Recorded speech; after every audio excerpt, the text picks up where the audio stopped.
ಕರ್ನಾಟಕ ಆಂಧ್ರ ಗಡಿಯಲ್ಲಿ ಅಕ್ರಮ ಗಣಿಗಾರಿಕೆಯ ಪ್ರಕರಣಕ್ಕೆ ಸಂಬಂಧಪಟ್ಟ ಹಾಗೆ ಇವತ್ತು ಕೋರ್ಟ್ಗೆ ಬಿಜೆಪಿ ನಾಯಕ ಜನಾರ್ದನ ರೆಡ್ಡಿ ಹಾಜರಾಗಿದ್ದಾರೆ. ಇನ್ನು ಜನಪ್ರತಿನಿಧಿಗಳ ನ್ಯಾಯಾಲಯದಲ್ಲಿ ವಿಚಾರಣೆ ಇರುವ ಹಿನ್ನೆಲೆಯಲ್ಲಿ ಹಾಜರು ಆಗಿರುವಂಥದ್ದು. ಹೈದರಾಬಾದ್ನಿಂದ ಬೆಂಗಳೂರಿಗೆ ಪೊಲೀಸರು ಕರೆತಂದಿದ್ದಾರೆ ಗಣಿದಣಿ ಜನಾರ್ದನ ರೆಡ್ಡಿ ಅವರನ್ನ. ಇನ್ನು ಬಾಡಿ ವಾರೆಂಟ್ ಮೇಲೆ ಕೋರ್ಟ್ಗೆ ಹಾಜರುಪಡಿಸಿದೆ ಖಾಕಿ ಪಡೆ. ಕೋರ್ಟ್ಗೆ ರೆಡ್ಡಿ ಅವರನ್ನ ಹಾಜರುಪಡಿಸಿದ್ದಾರೆ ಹೈದರಾಬಾದ್ ಪೊಲೀಸರು. ಇನ್ನು ಸದ್ಯ ಚಂಚಲಗೊಂಡಂತಹ ಜೈಲು ಸೇರಿರುವಂತಹ ಜನಾರ್ದನ ರೆಡ್ಡಿ ಅವರು ಈಗಾಗಲೇ ಪ್ರಕರಣವೊಂದರಲ್ಲಿ ಶಿಕ್ಷೆಯನ್ನ ಕೂಡ ವಿಧಿಸಿದೆ ಕೋರ್ಟ್. ಇಡೀ ದೇಶದ ಗಮನವನ್ನ ಸೆಳೆದಿತ್ತು ಆಂಧ್ರ ಪ್ರದೇಶದ ಓಬಳಾಪುರಂ ಮೈನಿಂಗ್ ಕಂಪನಿ OMC ಅಕ್ರಮ ಗಣಿಗಾರಿಕೆಯ ಪ್ರಕರಣದಲ್ಲಿ ಮಾಜಿ ಸಚಿವ ಹಾಗೂ ಗಂಗಾವತಿಯ ಹಾಲಿ ಶಾಸಕ ಗಣಿದಣಿ ಅಂತಾನೆ ಪ್ರಸಿದ್ಧಿ ಪಡೆದಿರುವಂತಹ ಗಾಲಿ ಜನಾರ್ದನ ರೆಡ್ಡಿ ಅವರಿಗೆ ಸಿಬಿಐ ವಿಶೇಷ ನ್ಯಾಯಾಲಯ 7 ವರ್ಷಗಳ ಕಾಲ ಜೈಲು ಶಿಕ್ಷೆಯನ್ನ ವಿಧಿಸಿದೆ. ಇನ್ನು ಈ ಕುರಿತಂತೆ ತೀರ್ಪನ್ನ ಕೂಡ ಈಗಾಗಲೇ ಪ್ರಕಟಣೆ ಮಾಡಿರುವಂಥದ್ದು. ಇನ್ನು 10 ಲಕ್ಷ ರೂಪಾಯಿ ಕೂಡ ದಂಡವನ್ನ ವಿಧಿಸಲಾಗಿರುವಂಥದ್ದು.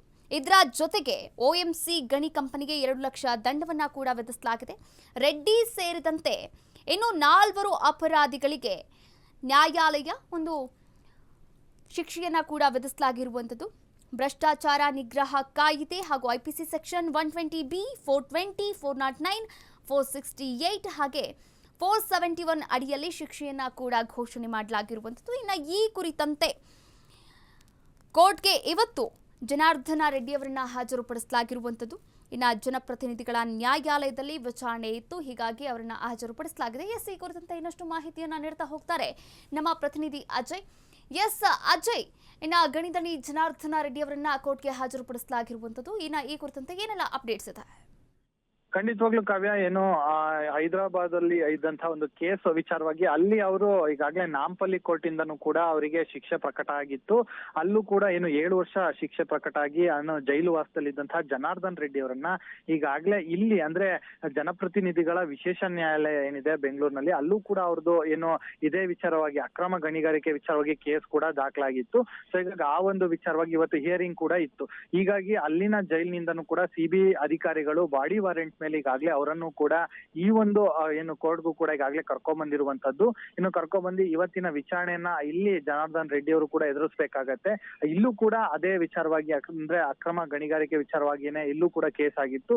ಪ್ರತಿ ತಿಂಗಳು ಕೂಡ ಅವರಿಗೆ ಹಿಯರಿಂಗ್ ಕೂಡ ಇರುತ್ತೆ. ಸೊ ಹೀಗಾಗಿ ಇದೇ ರೀತಿಯಾಗಿ ಪ್ರತಿ ತಿಂಗಳು ಕೂಡ ಅವ್ರು ಅಟೆಂಡ್ ಆಗ್ತಿದ್ರು. ಆದ್ರೆ ಈ ಬಾರಿ ಅವರು ಅಲ್ಲಿನ ಜೈಲಿನಲ್ಲಿ ಇದ್ದಂತಹ ಕಾರಣದಿಂದಾಗಿ ಇಲ್ಲಿಗೆ ಬರೋದಕ್ಕೆ ಬಾಡಿ ವಾರೆಂಟ್ ಮೇಲೆ ಕರ್ಕೊಂಡ್ ಬರ್ಬೇಕಾಗತ್ತೆ. ಸೊ ಹೀಗಾಗಿ ಆ ಒಂದು ಪ್ರೊಸೀಜರ್ ಅನ್ನೇ ಕೂಡ ಈಗಾಗಲೇ CBI ಅಧಿಕಾರಿಗಳು ಕೂಡ ಫಾಲೋ ಅನ್ನ ಮಾಡಿರುವಂತದ್ದು. ಸೊ ಹೀಗಾಗಿ ಈಗಾಗಲೇ ಅಧಿಕಾರಿಗಳು ಕೂಡ ಅವರನ್ನ ಕರ್ಕೊಂಡ್ ಬಂದಿದ್ದಾರೆ. ಈಗ ವಿಚಾರಣೆ ಹಾಜರಾಗಿದ್ದಾರೆ. ಈಗಾಗಲೇ ಕೋರ್ಟ್ ಕೂಡ ಅದನ್ನ ಪಾಸ್ ಓವರ್ ಮಾಡಿದೆ. ಪಾಸ್ ಓವರ್ ಅಂದ್ರೆ ಇನ್ನೇನು 1-2 ಅವರ್ ಅಂದ್ರೆ ಮುಂದೆ ಹಾಕತ್ತೆ ಆ ಒಂದು ವಿಚಾರಣೆಯನ್ನ. ಆ ನಂತರ ಅವರಿಗೆ ಯಾವ ರೀತಿಯಾದಂತಹ ನಿರ್ದೇಶನ ಕೊಡ್ಬೇಕೋ ಅದು ಕೂಡ ಈಗಾಗಲೇ ಕೋರ್ಟ್ ಕೂಡ ಕೊಡುತ್ತೆ. ಆ ನಂತರ ಅವರನ್ನು ಕೂಡ ಏನು ಮತ್ತೆ ಬಾಡಿ ವಾರೆಂಟ್ ಮೇಲೆ ಅವರನ್ನ ಕರ್ಕೊಂಡೋಗಿ ಏನು ಚಂಚಲ್ಗೂಡು ಏನು ಜೈಲೇನಿದೆ ಅಲ್ಲೂ ಕೂಡ ಬಿಟ್ಟು ಬರುವಂತ ಕೆಲಸವನ್ನ CBI ಅಧಿಕಾರಿಗಳು ಮಾಡಲಿದ್ದಾರೆ. ಕಾವ್ಯ, ಥ್ಯಾಂಕ್ ಯು ಅಜಯ್ ತಮ್ಮೆಲ್ಲ ಮಾಹಿತಿಗಾಗಿ.